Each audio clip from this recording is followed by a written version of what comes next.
เขาแหละหึเกี่ยวเขาบ่เอ้าจักแล้วข่อยบ่ทันได้ไปเบิ่งเด้อล่ะเมืองหยังข่อยถามว่าเจ้าเกี่ยวเขาบ่กันนั่นล่ะข่อยบ่ทันไปเบิ่งว่ามันเข้าบ่เข้าเกี่ยวนั่นน่ะเขาบ่เขาอีหยังอันนี้เกี่ยวเขาบ่นั่นแหม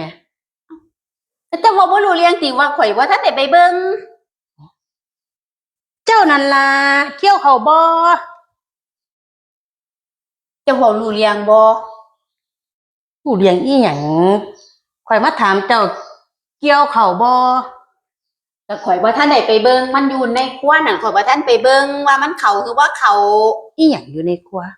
เกี่ยวแหมเกี่ยวหยัง เกี่ยวเข้าเกี่ยวเข้านี่แหม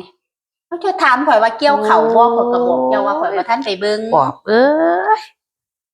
รถเกี่ยวเขามาน่ะเจ้าสิเกี่ยวเขาบ่โอ้แต่บ่บอกว่าเกี่ยว ว่า เขา แม่น บ่ เว้ากับคนสติดีแม่นเว้ากับคนบ่เข้าใจบ่พอเซ็งสิเกี่ยวกับมาเกี่ยวเด้อรถเขามาแล้วเด้ไปตัวสั่น